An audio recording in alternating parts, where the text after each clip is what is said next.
আমার আলো, উঠে পড়ো।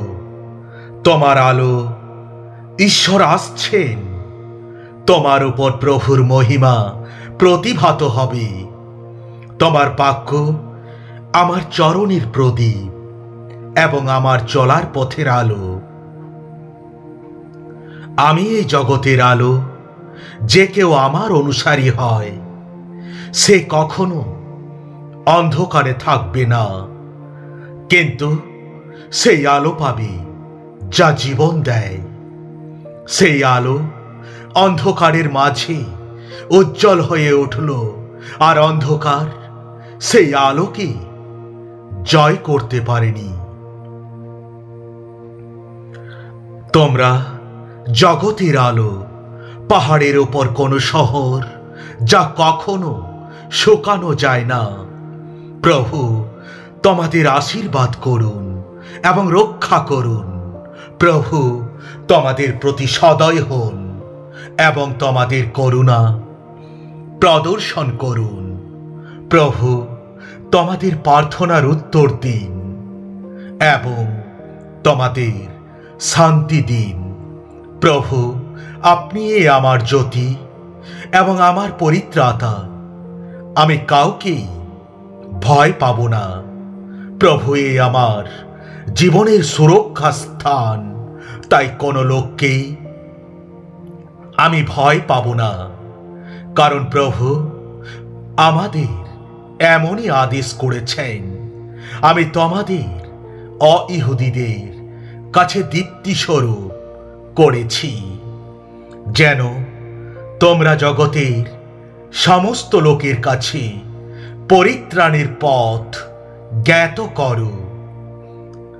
বাতি জ্বলে কেউ পাত্রের নিচে রাখে না, তা বাতিদানের ওপরেই রাখে, আর তা ঘরের সকলকে আলো দেয়।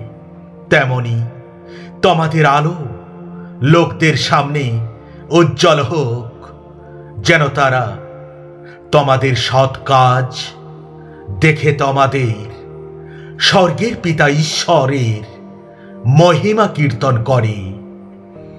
তিনি সেই সব গভীর ও গুপ্ত বিষয় প্রকাশ করেন, যেগুলো বোঝা শক্ত। তিনি আলো ধরে থাকেন, তাই তিনি জানেন অন্ধকারে কি আছে। যখন লোকেরা আপনার বাণীসমূহ বুঝতে শুরু করে, তা একটি আলোর মতো, যেটা তাদের সঠিক পথে বেঁচে থাকার পথ দেখায়। এই সেই বার্তা যা আমরা খ্রিস্টের কাছ থেকে শুনেছি এবং তোমাদের কাছে ঘোষণা করছি। ঈশ্বর জ্যোতি, ঈশ্বরের মধ্যে কোনো অন্ধকার নেই।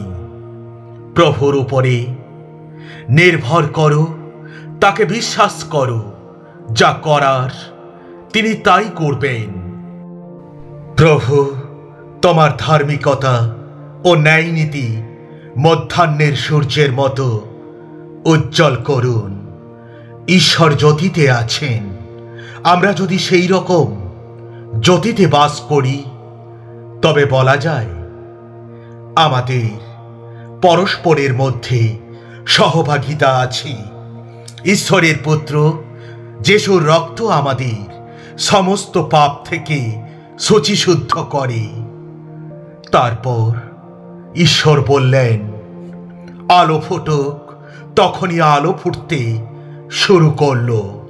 আমি তোমাদের এসব কথা বলছি কারণ এক সময় তোমরা অন্ধকারে জীবনযাপন করতে, কিন্তু এখন প্রভুর অনুসারী হয়ে তোমরা আলোয় এসেছ। তাই তোমরা এখন জ্যোতির সন্তানদের মতো জীবনযাপন করো। তোমরা সেরকম নও। তোমরা মনোনীত মানব গোষ্ঠী, রাজকীয় যাজককুল, এক পবিত্র জাতি। তোমরা ঈশ্বরের আপন জনগোষ্ঠী। তাই তোমরা ঈশ্বরের আশ্চর্য কর্মকাণ্ডের কথা বলতে পারো, যিনি তোমাদের অন্ধকার থেকে তার অপূর্ব আলোয় নিয়ে এসেছেন। তোমরা তারই গুণগান করো। আমি প্রার্থনা করছি যেন তোমরা আপন আপন হৃদয়ে ঐশ্বরিক জ্ঞান লাভ করতে পারো।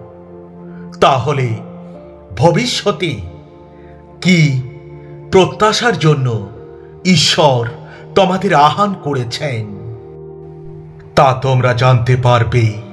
যে আশীর্বাদ ঈশ্বর তার পবিত্র লোকদের দেবার জন্য স্থির করেছেন তা কত সম্পদশালী ও প্রতাপযুক্ত তা তোমরা বুঝতে পারবে। কেউ বাতি জ্বেলে তা কোনো পাত্র দিয়ে ঢেকে রাখে না, অথবা খাটের নিচে তা রাখে না। তার পরিবর্তে সে তা বাতিদানের উপরেই রাখে, যেন ভেতরে যারা আসে তারা আলো দেখতে পায়। দয়া করে আপনার দাসকে অভ্যর্থনা করুন এবং গ্রহণ করুন। আমার প্রতি সদয় হন এবং আমাকে রক্ষা করুন। তাই তোমরা অন্ধকারে যা বলছো তা আলোতে শোনা যাবে। তোমরা গোপন কক্ষে ফিসকির স্বরে কানে কানে যা বলবে তা বাড়ির ছাদের উপর থেকে ঘোষণা করা হবে। হে প্রভু সর্বশক্তিমান ঈশ্বর, আমাদের কাছে ফিরে আসুন, আমাদের গ্রহণ করুন, আমাদের রক্ষা করুন। আমাদের পিতৃপুরুষরা তাদের তরবারির জোরে এই ভূখণ্ড অধিকার করেনি, তাদের বলিষ্ঠ বাহুর জোরে তারা জয়ী হননি। এই সব হয়েছে কারণ আপনি আমাদের পিতৃপুরুষদের সঙ্গে ছিলেন। ঈশ্বর আপনার বিপুল শক্তি আমার পিতৃপুরুষদের রক্ষা করেছেন। কেন? কারণ আপনি তাদের ভালোবাসতেন। আজ পর্যন্ত আমি ঈশ্বরের সাহায্য পেয়েছি, তাই এখানে ছোট ও বড় সকলের সামনে দাঁড়িয়ে আমি সাক্ষ্য দিচ্ছি।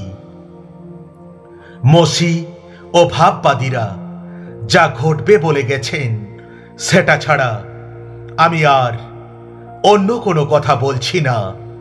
তারা বলে গেছেন খ্রিস্টকে মৃত্যু ভোগ করতে হবে ও মৃতদের মধ্য থেকে তিনি হবেন প্রথম পুনরুত্থিত। ইহুদি কি অইহুদি সবার কাছে বিশিষ্ট জ্যোতির বার্তা নিয়ে আসবেন। God bless you. Thank you.